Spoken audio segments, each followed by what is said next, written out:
हरे कृष्णा भक्तों, आज से मार्गशीर्ष मास की शुरुआत हो रही है और मार्गशीर्ष मास मुख्य रूप से भगवान श्री कृष्ण को समर्पित है कि उन्होंने स्वयं श्रीमद् भागवत गीता में कहा है, महीनों में मैं मार्गशीर्ष हूँ।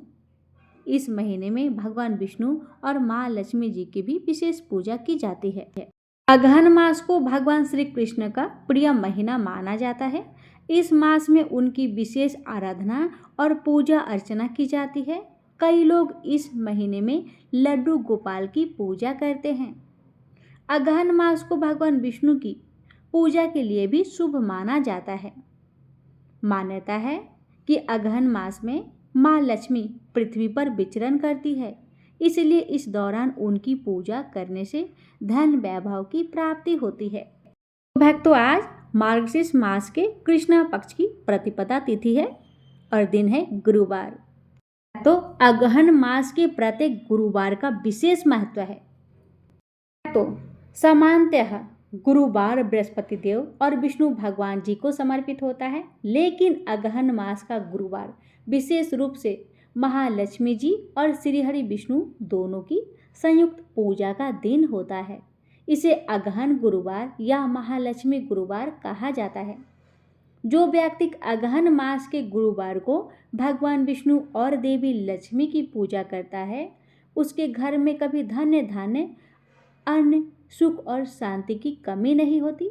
इस दिन धन और अन्न की देवी लक्ष्मी जी का स्वागत विशेष रूप से किया जाता है।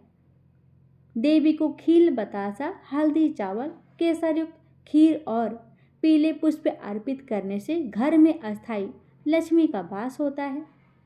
कई स्थानों पर इस दिन महालक्ष्मी व्रत या अन्य लक्ष्मी पूजा की परंपरा भी होती है। महिलाएं इस दिन व्रत रखकर अपने परिवार की समृद्धि और सौभाग्य की कामना करती है। इस दिन सुबह जल्दी उठकर स्नान करके पीले वस्त्र धारण करें, भगवान विष्णु और माता लक्ष्मी की संयुक्त पूजा करें, तुलसी पत्र, हल्दी, पीले पुष्प, खील, बतासा, चावल और घी का दीपक जलाएं। शाम को किसी गरीब या ब्राह्मण को अन्न और वस्त्र का दान अवश्य करें।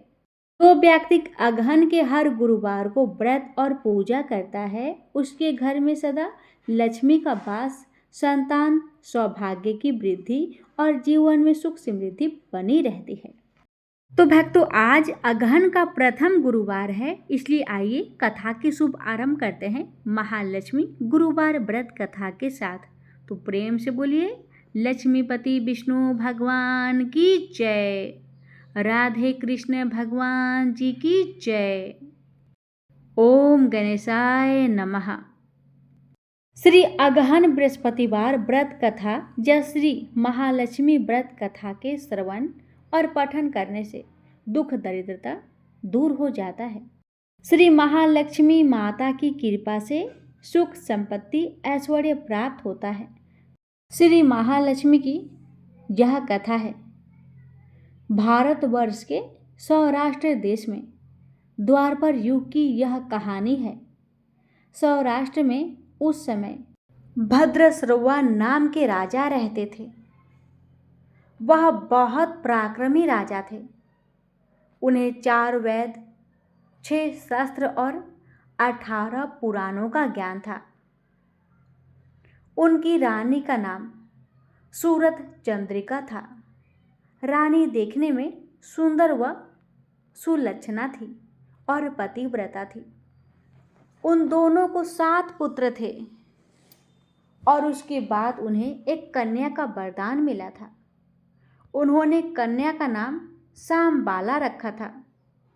एक बार महालक्ष्मी के मन में आया कि जाकर उन राजा के राज प्रासाद में रहे, इससे राजा को दुगनी धन संपत्ति प्राप्त होगी।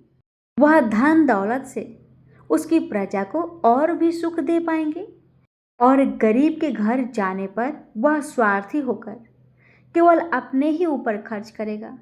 ऐसा सोचकर उन्होंने एक बूढ़ी ब्राह्मण स्त्री का रूप धारण कर हाथ में लाठी लेकर रानी के द्वार तक पहुंची। उन्हें देखकर एक दासी सामने आई। उसने उनके बारे में पूछा। बूढ़ी का रूप धारण के महालक्ष्मी जी ने कहा, मेरा नाम कमला है। वह मेरे पति का नाम भुवनेश है और हम द्वारिका में रहते हैं। उसने बताया कि तुम्हारी रानी पिछले जन्म में एक गरीब वैश्य की पत्नी थी। दरिद्रता के कारण रोज उनमें झगड़े होते तथा उसका पति उसे रोज पीटा करता था, जिससे परेशान होकर वह उसे छोड़कर जंगल चली गई और खाली पेट भटकने लगी। उसकी दुर्दशा पर मुझे दया आ गई। तब मैंने उसे सुख संपत्ति देने वाली श्री महालक्ष्मी जी की कथा सुनाई और मेरे कहने पर उसने उनका व्रत किया, जिनसे देवी ने प्रसन्न होकर उसे गरीबी दूर होने का आशीर्वाद दिया, जिस कारण उसका घर दौलत वह संपत्ति से भर गया और बाद में पति पत्नी परलोक सुधारे। श्री महालक्ष्मी जी का व्रत करने के कारण वे दोनों महालक्ष्मी लोक में रहे। इसी कारण उनका जन्म राजघराने में हुआ, परंतु वह महालक्ष्मी जी का व्रत करना भूल गई। इसके बाद दासी उनको प्रणाम कर रानी को बताने अंदर चली गई। राज सुख में रहते हुए रानी को अपने ऐश्वर्य का घमंड हुआ था। दासी द्वारा बुढ़िया की बातें सुनकर वह क्रोधित हो राज द्वार पर आकर बुढ़िया रूपी दूसरों को भला बुरा कहा। रानी सूरत चंद्रिका के इस प्रकार के बर्ताव व अनादर देखकर माता ने वहां ठहरना उचित न समझा और वहां से चल पड़ी। चलते समय उन्हें राजकुमारी शामबाला मिली। उन्होंने शामबाला को सारी बातें बताई। राजकुमारी ने बातों के लिए उनसे क्षमा मांगी। माता को उस पर दया आ गई। उस दिन अगहन माह का पहला गुरुवार था। उन्होंने राजकुमारी को श्री महालक्ष्मी जी के व्रत के बारे में बताया। राजकुमारी ने श्रद्धापूर्वक व्रत रखा, जिसके फलस्वरूप उसका विवाह राजा सिद्धेश्वर के पुत्र मालाधार के साथ हुआ और वह ससुराल में आनंद पूर्वक दिन बिताने लगी। इधर रानी पर श्री महालक्ष्मी जी का प्रकोप हुआ, जिसके फलस्वरूप राजा भद्रश्रवा का समस्त राजपाट समाप्त हो गया। उनकी आर्थिक स्थिति इतनी खराब हो गई कि उन्हें 2 वक्त का खाना भी बड़ी मुश्किल से मिल पाता था। एक दिन रानी सूरत चंद्रिका ने राजा को आग्रह किया कि हमारा दामाद धनवान व ऐश्वर्यशाली राजा है, क्यों न आप उसके पास जाकर उसे अपनी स्थिति से अवगत कराए, वह हमारी मदद जरूर करेगा। राजा भद्रश्रवा को रानी सूरत चंद्रिका की बात सही लगी। वह तुरंत दामाद के पास चले गए। दामाद के राज्य पहुंचकर एक तालाब के किनारे कुछ देर विश्राम करने ठहरे। तभी तालाब के किनारे पानी लेने आते जाते दासी ने उन्हें देखकर विनम्रता से पूछा, तो उन्हें ज्ञात हुआ कि वह रानी शामबाला के पिता हैं। वह दौड़कर रानी को सारी बातें बताई। रानी ने अपने पिता का बड़े आदर सत्कार से स्वागत किया, खान पान करवाया। तब पिता ने अपनी पुत्री को स्थिति से अवगत कराया। फिर जब वह लौटने लगे तो पुत्री ने उन्हें सोने की मोहरे से भरा घड़ा दिया। राजा भद्रश्रवा जब वापस लौटे तो उन्हें देखकर रानी सूरत चंद्रिका खुश हुई। उन्होंने सोने की मोहरे से भरे घड़े का मुंह खोला तो देखा उसमें धन के बदले कोयले रखे हुए मिले। यह सब श्री महालक्ष्मी जी के प्रकोप से ही हुआ था। इसी तरह कई दिन बीत जाने के बाद रानी स्वयं अपनी पुत्री के पास गई। वह दिन अगहन मास का अंतिम गुरुवार था। पुत्री शामबाला ने श्री महालक्ष्मी जी का व्रत रखा और अपनी माता सूरत चंद्रिका से भी करवाया तथा दोनों ने संपूर्ण विधि विधान से पूजा की। इसके बाद रानी सूरज चंद्रिका अपनी पुत्री के यहाँ से घर लौट आई। व्रत रखने से उसे फिर से अपना राजपाट, धन दौलत व ऐश्वर्य की प्राप्ति हुई। कुछ दिनों के उपरांत उनकी पुत्री शांबाला अपने माता पिता के घर आई। अपनी पुत्री को घर में देखकर रानी को पुरानी बातें याद आई कि कैसे उसने घर में कोयला दिया था। इसी परिणाम स्वरूप उसकी माता पिता के घर आने पर कोई आदर सत्कार नहीं मिला, बल्कि अनादर ही हुआ। किंतु उसने इस बात का बुरा नहीं माना और अपने घर लौटते समय थोड़ा सा नमक ले लिया। और घर लौटने पर उसके पति ने पूछा कि अपने मायके से क्या लाई हो। उस पर उसने जवाब दिया, वहाँ का सार लाई हूँ। पति ने पूछा, इस बात का क्या मतलब हुआ। शांबाला ने कहा, थोड़ा धीरज रखे, आपको शीघ्र ही ज्ञात हो जाएगा। उस दिन शांबाला ने सारा भोजन बगैर नमक डाले ही बनाकर परोसा।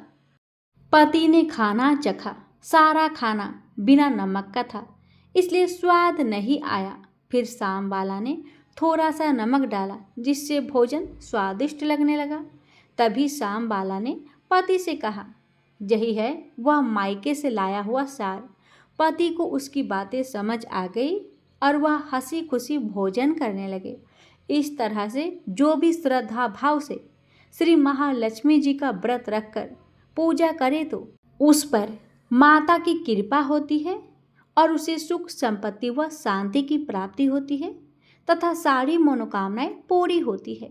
सब कुछ प्राप्त होने पर भी महालक्ष्मी जी की पूजा करना नहीं भूलना चाहिए।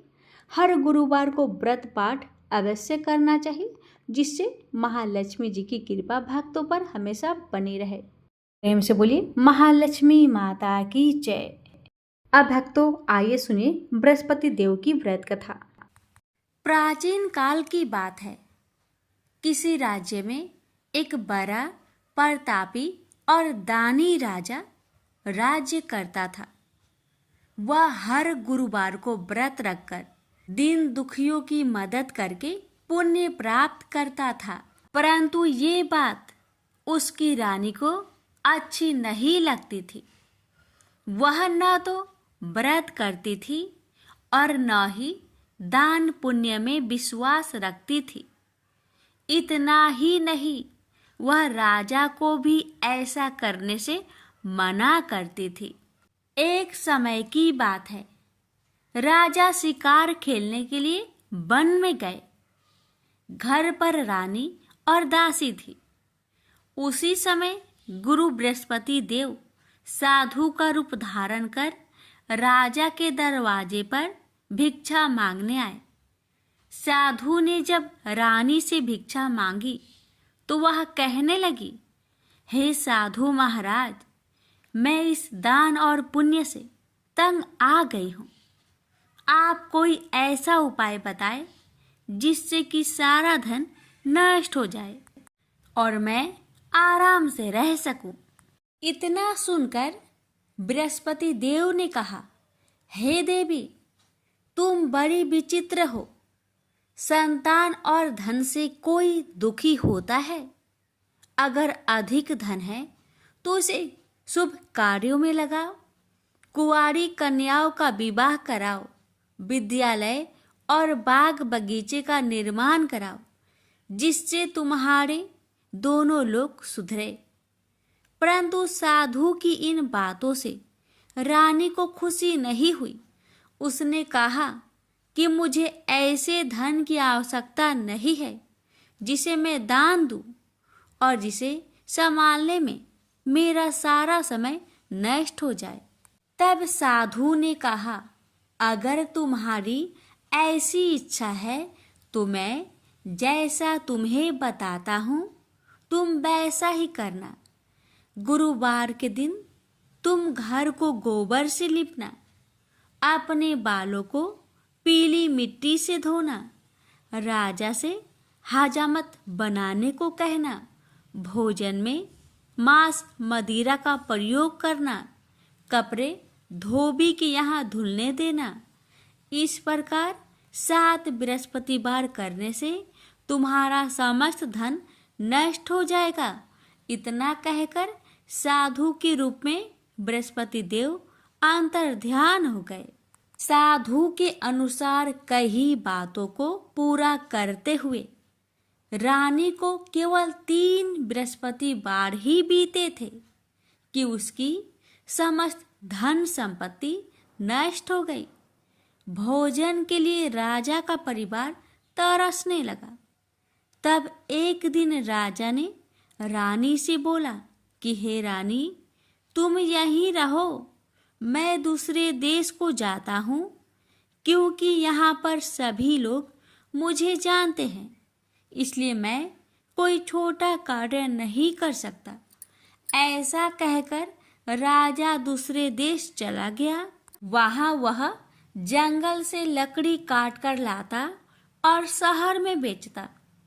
इस तरह वह अपना जीवन व्यतीत करने लगा। इधर राजा के परदेश जाते ही रानी और दासी दुखी रहने लगी। एक बार जब रानी और दासी को 7 दिन तक बिना भोजन के रहना पड़ा, तो रानी ने अपनी दासी से कहा, हे दासी, पासी के नगर में मेरी बहन रहती है, वह बड़ी धनवान है, तो उसके पास जा और कुछ ले आ, ताकि थोड़ी बहुत गुजर बसर हो जाए। दासी रानी की बहन के पास गई। उस दिन गुरुवार था और रानी की बहन उस समय बृहस्पतिवार व्रत की कथा सुन रही थी। दासी ने रानी की बहन को अपनी रानी का संदेश दिया, लेकिन रानी की बड़ी बहन ने कोई उत्तर नहीं दिया। जब दासी को रानी की बहन से कोई उत्तर नहीं मिला, तो वह बहुत दुखी हुई और उसे क्रोध भी आया। दासी ने वापस आकर रानी को सारी बात बता दी। ये सुनकर रानी ने अपने भाग्य को कोसा। उधर रानी की बहन ने सोचा कि मेरी बहन की दासी आई थी, परंतु मैं उससे नहीं बोली, इससे वह बहुत दुखी हुई होगी। कथा सुनकर और पूजा समाप्त करके वह अपनी बहन के घर आई और कहने लगी, हे बहन, मैं बृहस्पतिवार का व्रत कर रही थी, तुम्हारी दासी मेरे घर आई थी, परंतु जब तक कथा होती है तब तक ना तो उठते हैं और ना ही बोलते हैं, इसलिए मैं नहीं बोली। बताओ दासी, क्यों आई थी? रानी बोली, बहन, तुमसे क्या छिपाऊं, हमारे घर में खाने तक को अनाज नहीं था। ऐसा कहते कहते रानी की आंखें भर आई। उसने दासी समेत पिछले 7 दिनों से भूखे रहने तक की बात अपनी बहन को विस्तार पूर्वक सुना दी। रानी की बहन बोली, देखो बहन, भगवान बृहस्पति देव सबकी मनोकामना को पूर्ण करते हैं। देखो, शायद तुम्हारे घर में अनाज रखा हो। पहले तो रानी को विश्वास नहीं हुआ, पर बहन के आग्रह करने पर उसने अपनी दासी को अंदर भेजा, तो उसे सचमुच अनाज से भरा एक घड़ा मिल गया। यह देखकर दासी को बड़ी हैरानी हुई।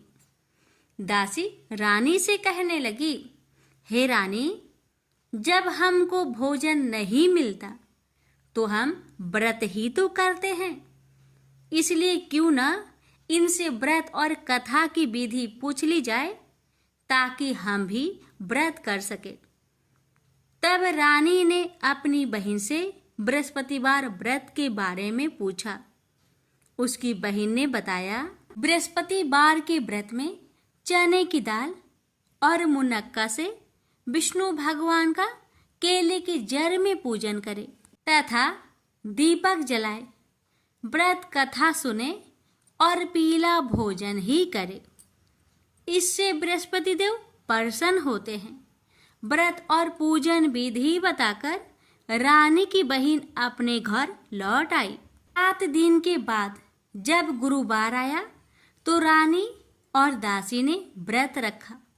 घुड़सार में जाकर चना और गुड़ लेकर आई। फिर उससे केले की जड़ तथा विष्णु भगवान का पूजन किया। अब पीला भोजन कहाँ से आए? इस बात को लेकर दोनों बहुत दुखी थे। चूंकि उन्होंने व्रत रखा था, इसलिए बृहस्पति देव उनसे प्रसन्न थे। इसलिए वे एक साधारण व्यक्ति का रूप धारण कर 2 थालों में सुंदर पीला भोजन दासी को दे गए। भोजन पाकर दासी प्रसन्न हुई और फिर रानी के साथ मिलकर भोजन ग्रहण किया। उसके बाद वे सभी गुरुवार को व्रत और पूजन करने लगी। बृहस्पति भगवान की कृपा से उनके पास फिर से धन संपत्ति आ गई, परंतु रानी फिर से पहले की तरह आलस्य करने लगी। तब दासी बोली, देखो रानी, तुम पहले भी इस प्रकार आलस्य करती थी। तुम्हें धन रखने में कष्ट होता था, इस कारण सभी धन नष्ट हो गया। और अब जब भगवान बृहस्पति की कृपा से धन मिला है, तो तुम्हें फिर से आलस्य होता है।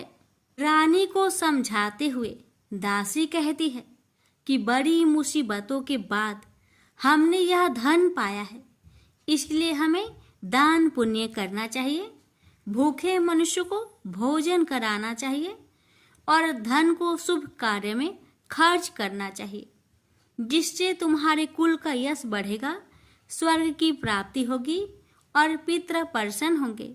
दासी की बात मानकर रानी अपना धन शुभ कार्य में खर्च करने लगी, जिससे पूरे नगर में उसका यश फैलने लगा। बृहस्पतिवार व्रत कथा के बाद श्रद्धा के साथ आरती की जानी चाहिए। इसके बाद प्रसाद बांटकर उसे ग्रहण करना चाहिए। एक दिन राजा दुखी होकर जंगल में एक पेड़ के नीचे आसन जमाकर बैठ गया। वह अपनी दशा को याद करके व्याकुल होने लगा।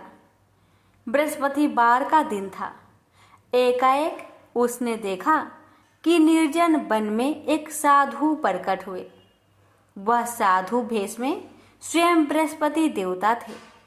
लकड़हारे के सामने आकर बोले, हे लकड़हारे, इस सुनसान जंगल में तू चिंता मग्न क्यों बैठा है? लकड़हारे ने दोनों हाथ जोड़कर प्रणाम किया और उत्तर दिया, महात्मा जी, आप सब कुछ जानते हैं, मैं क्या कहूँ? यह कहकर रोने लगा और साधु को अपनी आत्मकथा सुनाई। महात्मा जी ने कहा, तुम्हारी स्त्री ने बृहस्पति के दिन बृहस्पति भगवान का निरादर किया है, जिसके कारण रुष्ट होकर उन्होंने तुम्हारी यह दशा कर दी। अब तुम चिंता को दूर करके मेरे कहने पर चलो, तो तुम्हारे सब कष्ट दूर हो जाएंगे और भगवान पहले से भी अधिक संपत्ति देंगे। तुम बृहस्पतिवार के दिन कथा किया करो। 2 पैसे के चने मुनक्का लाकर उसका प्रसाद बनाओ और शुद्ध जल से लोटे में शक्कर मिलाकर अमृत तैयार करो। कथा के पश्चात अपने सारे परिवार और सुनने वाले प्रेमियों में अमृत व प्रसाद बांटकर आप भी ग्रहण करो। ऐसा करने से भगवान तुम्हारी सब मनोकामनाएं पूरी करेंगे। साधु के ऐसे वचन सुनकर लकड़हारा बोला, हे प्रभु, मुझे लकड़ी बेचकर इतना पैसा नहीं मिलता जिससे भोजन के उपरांत कुछ बचा सकूं। मैंने रात्रि में अपने स्त्री को व्याकुल देखा है और मेरे पास कुछ भी नहीं जिससे मैं उसकी खबर मंगा सकूं। साधु ने कहा, हे लकड़हारे, तुम किसी बात की चिंता मत करो। बृहस्पति के दिन तुम रोजाना की तरह लकड़ियां लेकर शहर को जाओ। तुम्हारे रोज से दुगुना धन प्राप्त होगा, जिससे तुम भली भांति भोजन कर लोगे तथा बृहस्पति देव की पूजा का सामान भी आ जाएगा। इतना कहकर साधु अंतर्ध्यान हो गए। धीरे धीरे समय व्यतीत होने पर फिर वही बृहस्पतिवार का दिन आया। लकड़हारा जंगल से लकड़ी काटकर किसी शहर में बेचने गया। उसे उस दिन और दिन से अधिक पैसा मिला। राजा ने चना गुड़ आदि लाकर गुरुवार का व्रत किया। उस दिन से उसके सभी कलेश दूर हुए। परंतु जब दोबारा गुरुवार का दिन आया तो बृहस्पतिवार का व्रत करना भूल गया। इस कारण बृहस्पति भगवान नाराज हो गए। उस दिन उस नगर के राजा ने विशाल यज्ञ का आयोजन किया तथा शहर में यह घोषणा करा दी कि कोई भी मनुष्य अपने घर में भोजन न बनावे, न आग जलावे। समस्त जनता मेरे यहाँ भोजन करने आवे। इस आज्ञा को जो न मानेगा उसे फांसी की सजा दी जाएगी। इस तरह की घोषणा संपूर्ण नगर में करवा दी गई। राजा की आज्ञा अनुसार शहर के सभी लोग भोजन करने गए, लेकिन लकड़हारा कुछ देर से पहुंचा, इसलिए राजा उसको अपने साथ घर लिवा ले गए और ले जाकर भोजन करा रहे थे तो रानी की दृष्टि उस खूंटी पर पड़ी जिस पर उसका हार लटका हुआ था। वह वहां पर दिखाई नहीं दिया। रानी ने निश्चय किया कि मेरा हार इस मनुष्य ने चुरा लिया है। उसी समय सिपाहियों को बुलवाकर उसको कारागार में डलवा दिया। जब लकड़हारा कारागार में पड़ गया और बहुत दुखी होकर विचार करने लगा कि ना जाने कौन से पूर्व जन्म के कर्म से मुझे यह दुख प्राप्त हुआ है, और उसी साधु को याद करने लगा जो कि जंगल में मिला था। उसी समय तत्काल बृहस्पति देव साधु के रूप में प्रकट हुए और उसकी दशा को देखकर कहने लगे, अरे मूर्ख, तूने बृहस्पति देव की कथा नहीं करी, इस कारण तुझे दुख प्राप्त हुआ है। अब चिंता मत कर। बृहस्पतिवार के दिन कारागार के दरवाजे पर 4 पैसे पड़े मिलेंगे। उनसे तू बृहस्पति देव की पूजा करना, तेरे सभी कष्ट दूर हो जाएंगे। बृहस्पति के दिन उसे 4 पैसे मिले। लकड़हारे ने कथा कही। उसे रात्रि को बृहस्पति देव ने उस नगर के राजा को सपने में कहा, हे राजा, तुमने जिस आदमी को कारागार में बंद किया है वह निर्दोष है, वह राजा है, उसे छोड़ देना। रानी का हार उसी खूंटी पर लटका है। अगर तू ऐसा नहीं करेगा तो मैं तेरे राज्य को नष्ट कर दूंगा। इस तरह रात्रि के सपनों को देखकर राजा प्रातः काल उठा और खूंटी पर हार देखकर लकड़हारे को बुलाकर क्षमा मांगी तथा लकड़हारे को योग्य सुंदर वस्त्र आभूषण देकर विदा कर दिया।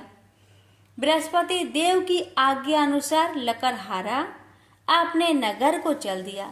राजा जब अपने नगर के निकट पहुंचा तो उसे बड़ा आश्चर्य हुआ। नगर में पहले से अधिक बाग, तालाब, कुएं तथा बहुत सी धर्मशाला, मंदिर आदि बन गई है। राजा ने पूछा, यह किसका बाग और धर्मशाला है? तब नगर के सब लोग कहने लगे, यह सब रानी और बांदी की है। तो राजा को आश्चर्य हुआ और गुस्सा भी आया। जब रानी ने यह खबर सुनी कि राजा आ रहे हैं तो उन्होंने बांदी से कहा कि हे दासी, देख, राजा हमको कितनी बुरी हालत में छोड़ गए थे। हमारी ऐसी हालत देखकर वह लौट न जाए, इसलिए तू दरवाजे पर खड़ी हो जा। आज्ञा अनुसार दासी दरवाजे पर खड़ी हो गई। राजा आए तो उन्हें अपने साथ लिवा लाई। तब राजा ने क्रोध करके अपनी रानी से पूछा कि यह धन तुम्हें कैसे प्राप्त हुआ? तब उन्होंने कहा, हमें यह सब धन बृहस्पति देव के इस व्रत के प्रभाव से प्राप्त हुआ है। राजा ने निश्चय किया कि 7 रोज बाद तो सभी बृहस्पति देव का पूजन करते हैं, परंतु मैं प्रतिदिन दिन में 3 बार कहानी तथा रोज व्रत किया करूंगा। अब हर समय राजा ने दुपट्टे में चने की दाल बांधी रहती तथा दिन में 3 बार कहानी कहता। एक रोज राजा ने विचार किया कि चलो अपनी बहन के यहाँ हो आवे। इस तरह निश्चय कर राजा घोड़े पर सवार हो अपनी बहन के यहाँ को चलने लगा। मार्ग में उसने देखा कि कुछ आदमी एक मुर्दे को लिए जा रहे हैं। उन्हें रोककर राजा कहने लगा, अरे भाइयों, मेरी बृहस्पति देव की कथा सुन लो। वे बोले, लो, हमारा तो आदमी मर गया है, इसको अपनी कथा की परी है। परंतु कुछ आदमी बोले, अच्छा कहो, हम तुम्हारी कथा भी सुनेंगे।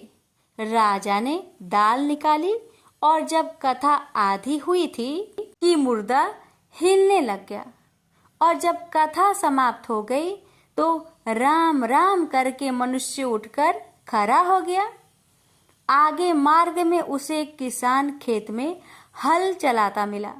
राजा ने उसे देख और उससे बोले, अरे भैया, तुम मेरी बृहस्पतिवार की कथा सुन लो। किसान बोला, जब तक मैं तेरी कथा सुनूंगा तब तक 4 हरैया जोत लूंगा। जा अपनी कथा किसी और को सुनाना। इस तरह राजा आगे चलने लगा। राजा के हंसते ही बैल पछाड़ खाकर गिर गए तथा किसान के पेट में बड़ी जोर का दर्द होने लगा। उस समय उसकी माँ रोटी लेकर आई। उसने जब यह देखा तो अपने पुत्र से सब हाल पूछा और बेटे ने भी सभी हाल कह दिया। तो बुढ़िया दौड़ी दौड़ी उस घोड़ सवार के पास गई और उससे बोली कि मैं तेरी कथा सुनूंगी, तू अपनी कथा मेरे खेत पर चलकर ही कहना। राजा ने बुढ़िया के खेत पर जाकर कथा कही। इसके सुनते ही वह बैल उठ खड़ा हुई तथा किसान के पेट का दर्द भी बंद हो गया। राजा अपनी बहन के घर पहुंचा। बहन ने भाई की खूब मेहमानी की। दूसरे रोज प्रातःकाल राजा जागा तो वह देखने लगा कि सब लोग भोजन कर रहे हैं।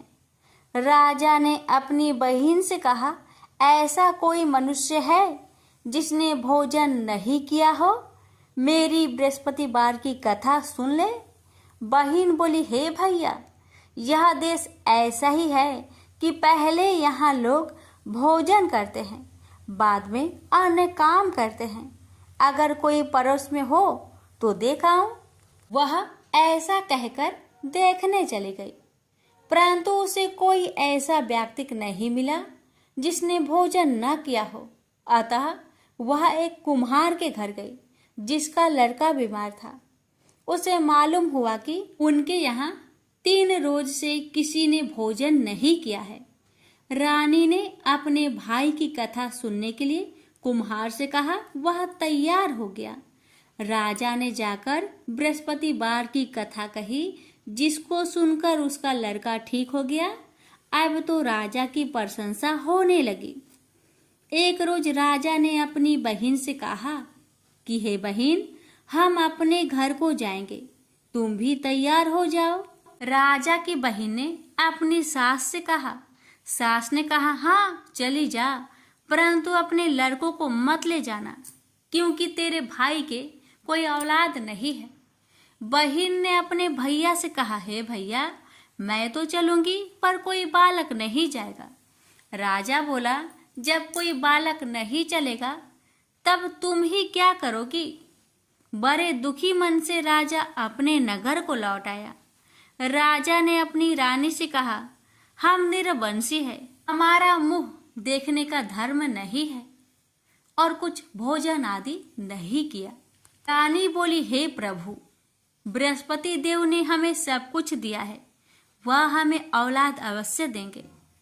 उसी रात को बृहस्पति देव ने राजा से सपने में कहा, हे राजा, उठ, सभी सोच त्याग दे, तेरी रानी गर्भ से है। राजा को यह बात सुनकर बड़ी खुशी हुई।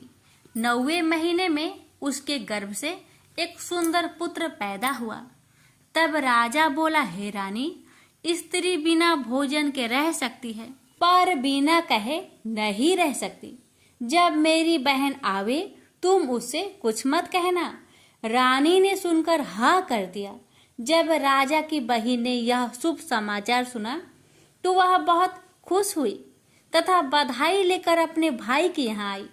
तभी रानी ने कहा, घोड़ा चढ़कर तो नहीं आई, गधा चढ़ी आई। राजा की बहन बोली, भाभी, मैं इस प्रकार न कहती तो तुम्हें औलाद कैसे मिलती। बृहस्पति देव ऐसे ही हैं, ऐसी जिसके मन में कामनाएं हैं सभी को पूर्ण करते हैं। जो सदा भावना पूर्वक बृहस्पतिवार का व्रत करता है एवं कथा पढ़ता अथवा सुनता है, दूसरों को सुनाता है, बृहस्पति देव उसकी सभी मनोकामना पूर्ण करते हैं। तो प्रेम से बोलिए, बृहस्पति भगवान की जय हो। एक समय की बात है, किसी जंगल में एक साधु महात्मा का आश्रम था। जंगल के बीचों बीच आश्रम बहुत ही रमणीय एवं मन को शांति प्रदान करने वाला था। साधु महात्मा उस आश्रम में अपने शिष्य को विविध विषय आदि पर शिक्षा प्रदान किया करते थे। सभी विद्यार्थी उन साधु महात्मा की बहुत इज्जत करते थे एवं उन महात्मा की चर्चा दूर दूर राज्य में होती थी। एक दिन 2 युवक उन महात्मा के पास आए और उनका शिष्य बनने की इच्छा की।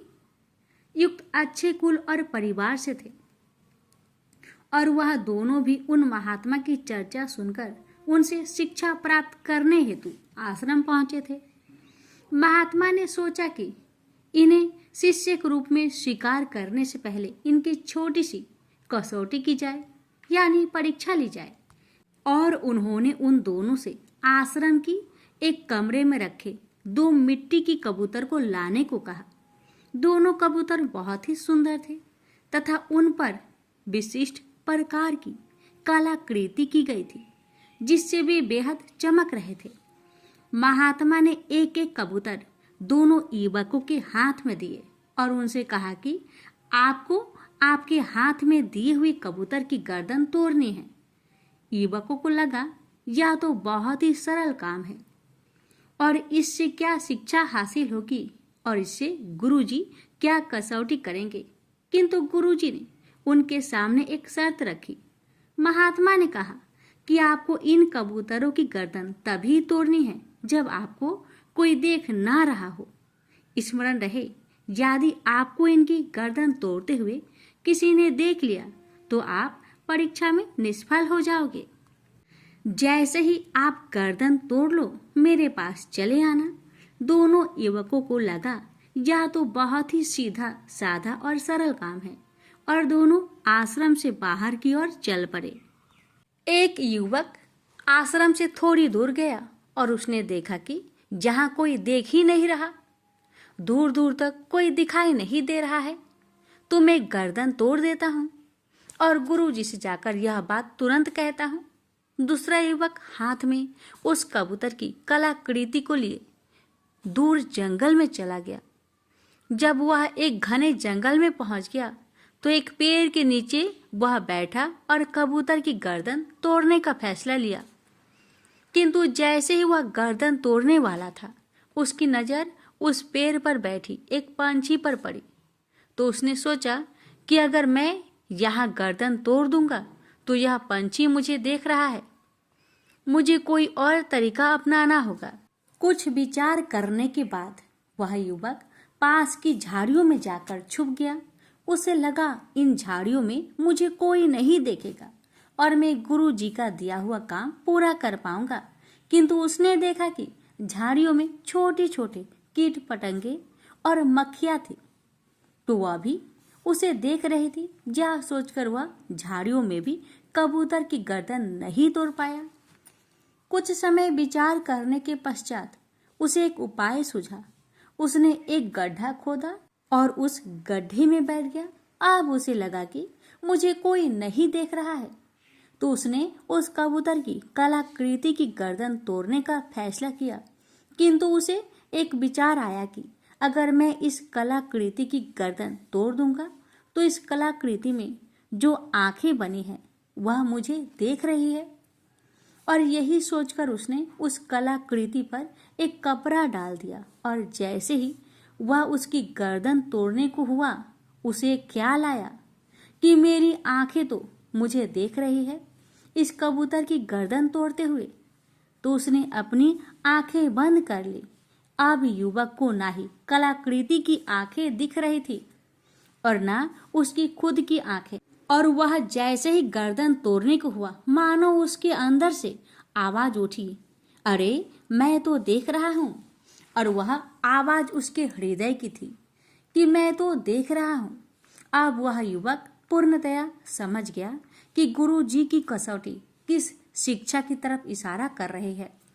वह युवक उस कबूतर की कलाकृति को लेकर गुरुजी के पास पहुंचा और उसने कहा, क्षमा कीजिए गुरुजी, मैं आपकी दी हुई कसौटी पूर्ण नहीं कर पाया, क्योंकि हर समय कोई न कोई मुझे देख ही रहा था।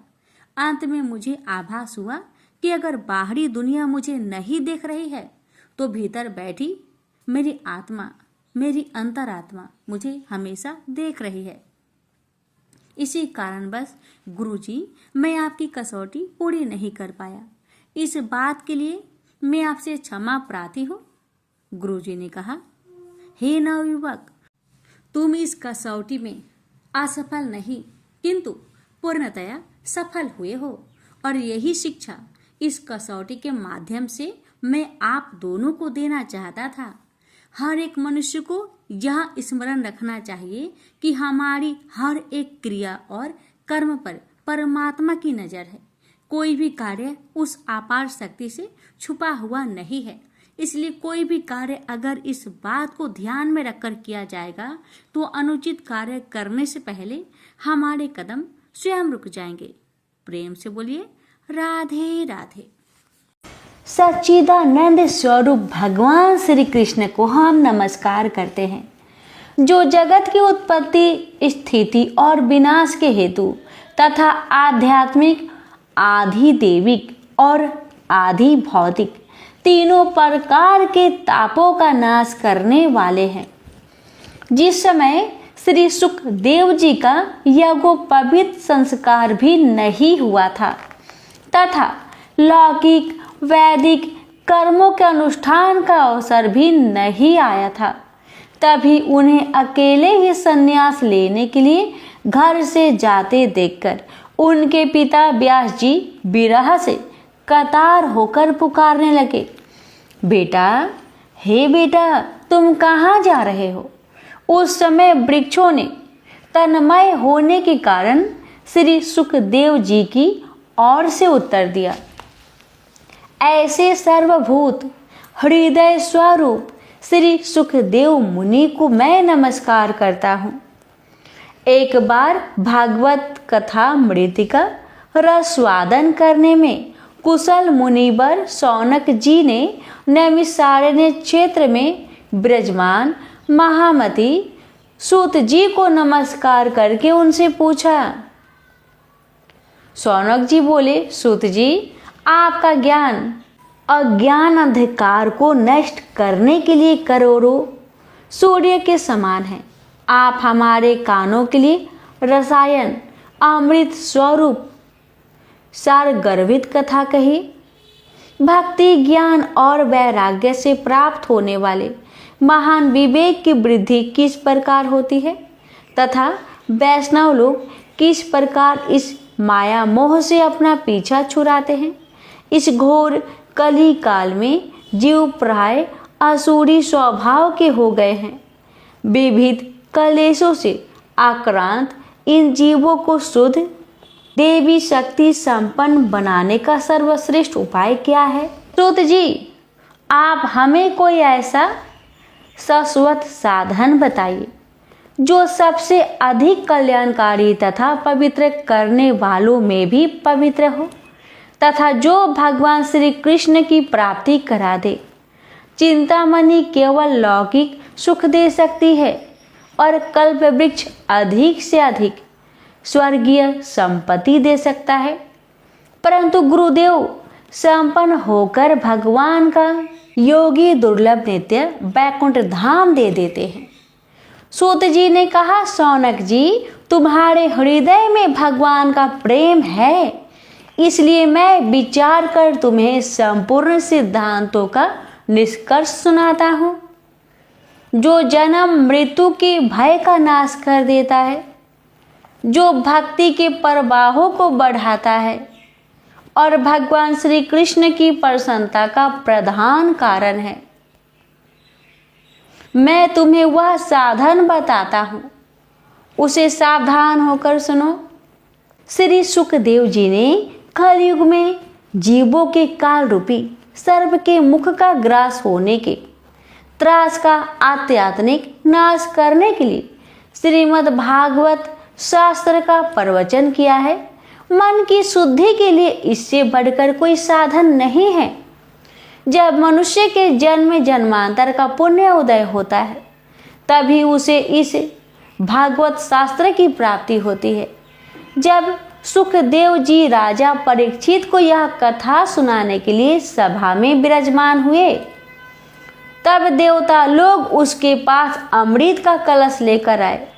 देवता अपना काम बनाने में बड़े कुशल होते हैं, अतः ये भी सबने सुखदेव मुनि को नमस्कार करके कहा, यह अमृत लेकर बदले में हमें कथा अमृत का दान दीजिए। इस प्रकार परस्पर विनिमयी अदला बदली हो जाने पर राजा परीक्षित अमृत का पान कैसे करे और हम सब श्रीमद् भागवत स्वरूप अमृत का पान करेंगे।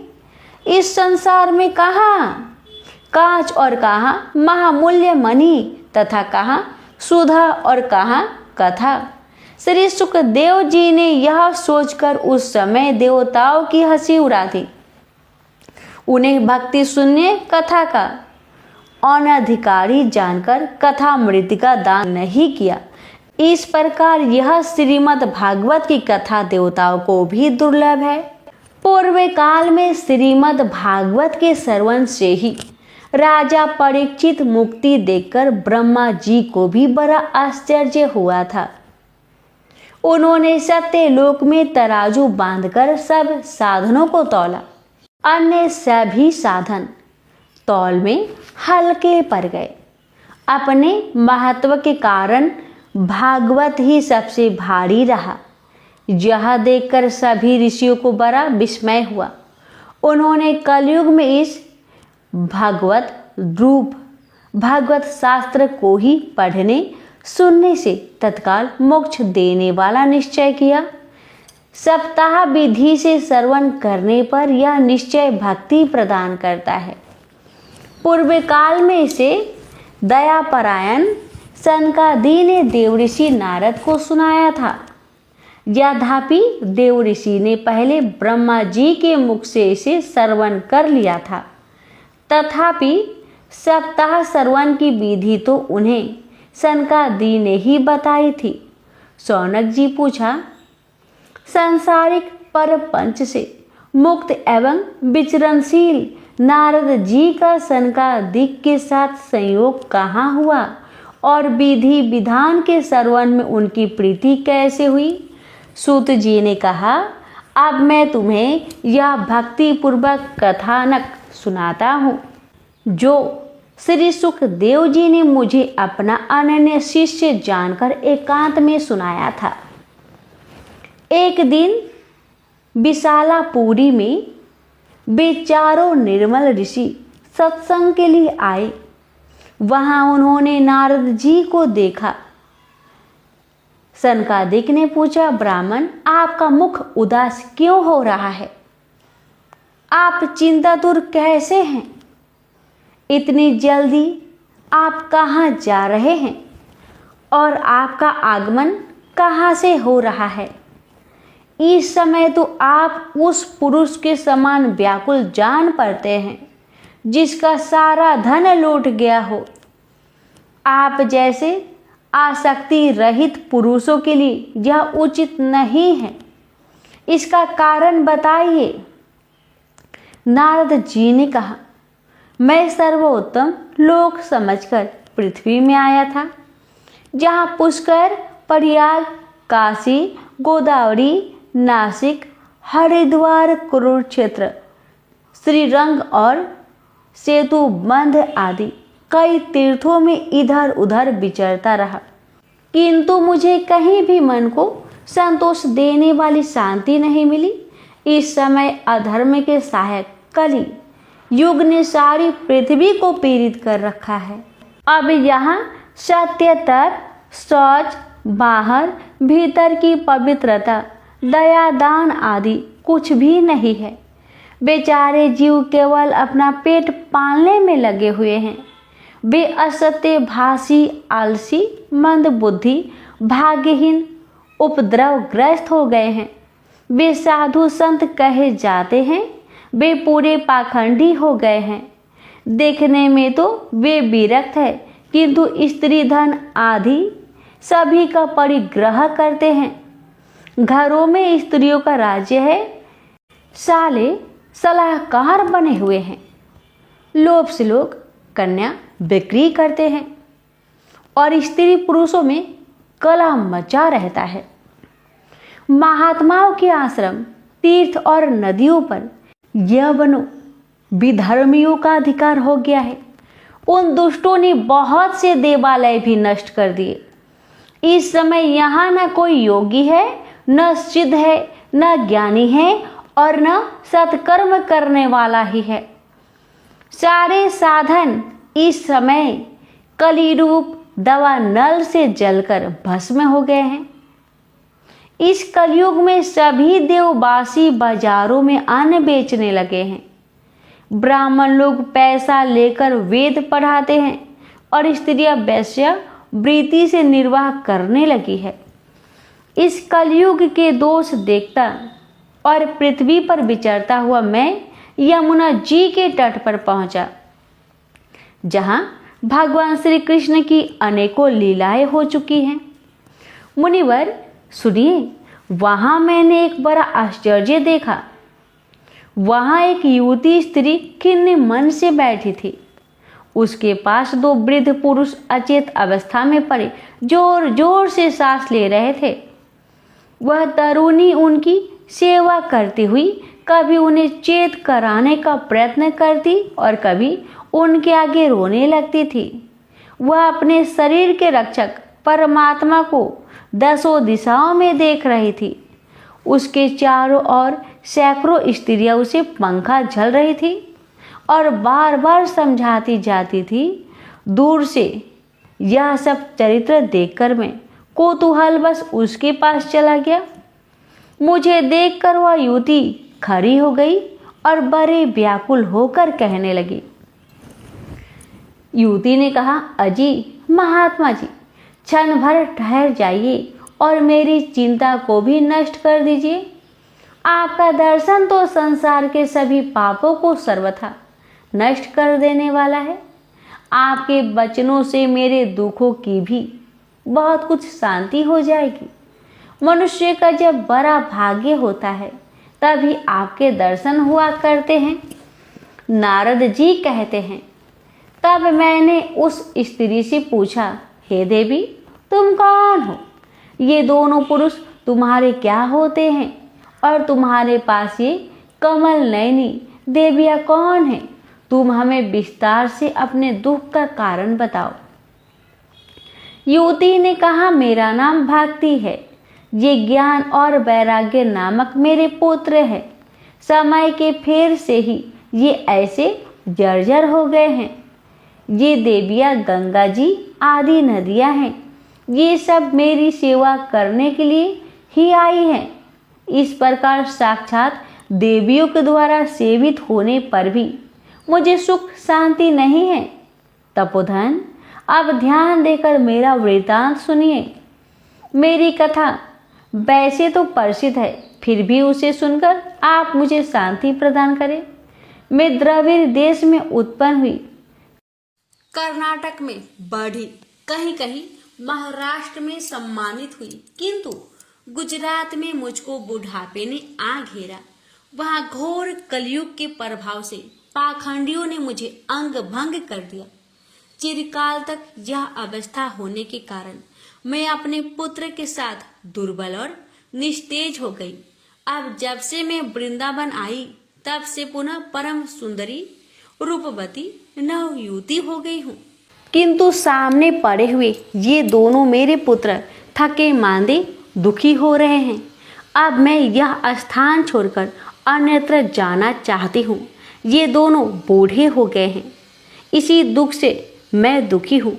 मैं तरुणी क्यों और ये दोनों मेरे पुत्र बूढ़े क्यों? हम तीनों साथ साथ रहने वाले हैं, फिर यह विपरीतता क्यों? होना तो ये चाहिए कि माता बूढ़ी हो और पुत्र तरुण।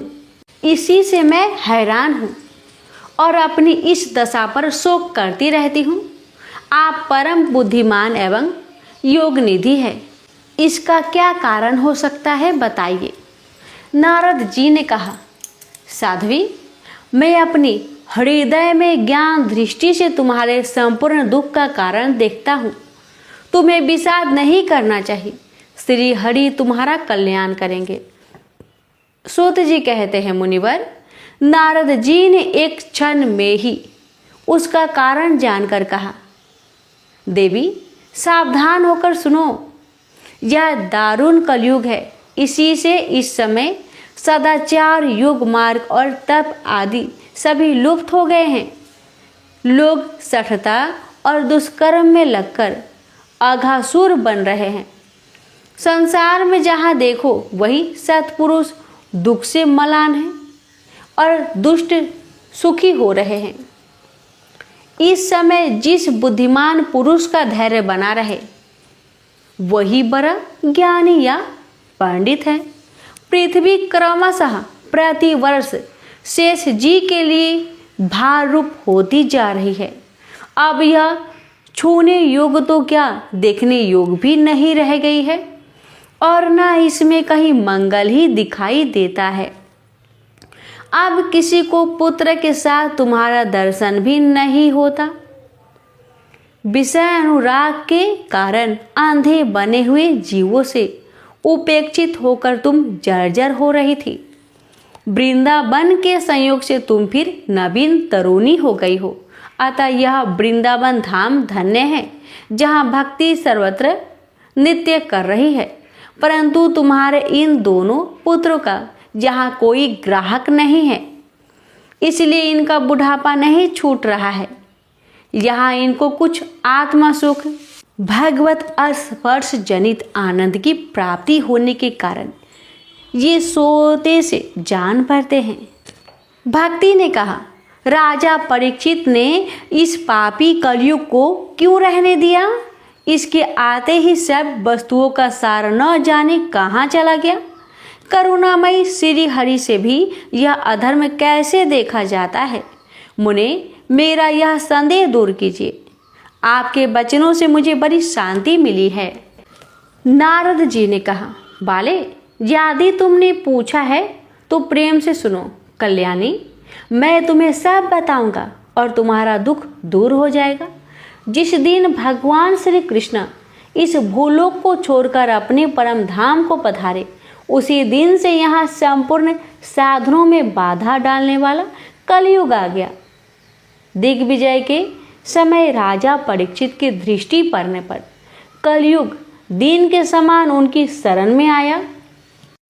भ्रमर के समान सारग्राही राजा ने यह निश्चय किया कि इसका वध मुझे नहीं करना चाहिए, क्योंकि जो फल तपस्या, योग एवं समाधि से भी नहीं मिलता, कलयुग में वही फल हरि कीर्तन से ही भली भांति मिल जाता है। इस प्रकार सारहीन होने पर भी उसे इस एक ही दृष्टि से सारयुक्त देखकर उन्होंने कलयुग में उत्पन्न होने वाले जीवों के सुख के लिए ही इसे रहने दिया था। इस समय लोगों के कुकर्म में प्रवृत्त होने के कारण सभी वस्तुओं का सार निकल आया है और पृथ्वी के सारे पदार्थ बीजहीन भूसी के समान हो गए हैं। ब्राह्मण केवल अन्न धान आदि की लोभवश घर घर एवं जन जन को भागवत की कथा सुनाने लगे हैं। इसलिए कथा का सार चला गया। तीर्थों में नाना प्रकार के अत्यंत घोर कर्म करने वाले नास्तिक और नारकी पुरुष भी रहने लगे हैं। इसलिए तीर्थों का भी प्रभाव जाता रहा। जिनका चित्त निरंतर काम, क्रोध, महान लोभ और तृष्णा से तपता रहता है, वे भी तपस्या का ढोंग करने लगे हैं। इसलिए तप का भी सार निकल गया। मन पर काबू ना होने के कारण तथा लोभ, दंभ और पाखंड का आश्रय लेने के कारण, यह शास्त्र का अभ्यास ना करने से ध्यान योग का फल मिट गया। पंडितों की यह दशा है कि वे अपनी स्त्रियों के साथ पशु की तरह रमन करते हैं।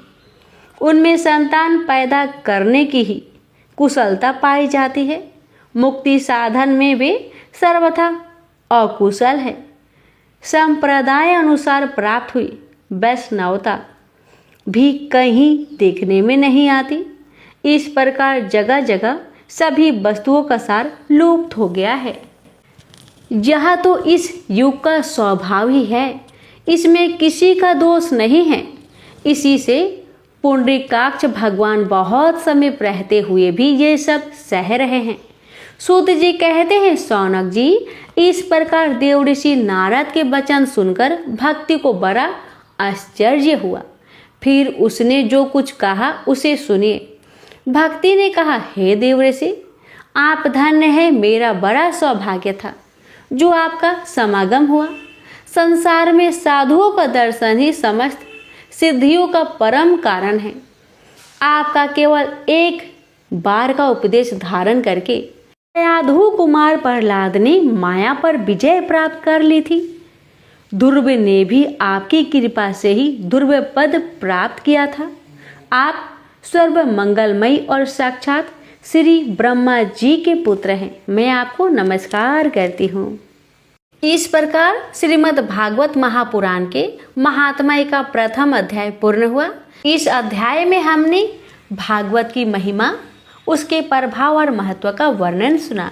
अगले अध्याय में हम जानेंगे कि किस प्रकार भागवत श्रवण से मनुष्य के जीवन में परम कल्याण होता है। तो जुड़े रहिए, अगली कथा में हम श्रीमद् भागवत महापुराण महात्म्य की द्वितीय अध्याय सुनेंगे। अब हम सभी मिलकर प्रभु श्री हरि से प्रार्थना करें, हे भगवान, हमें आपकी लीला कथा में सदैव श्रद्धा और भक्ति बनाए रखने के लिए शक्ति दे। हमारे हृदय में शुद्ध भाव उत्पन्न करे और भागवत श्रवण से हमें मोक्ष मार्ग पर अग्रसर करे।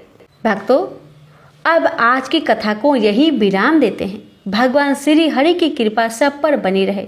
हरि नाम संकीर्तन करते रहिए और अगले अध्याय में पुनः मिलेंगे। जय श्री राधे, जय श्री कृष्ण।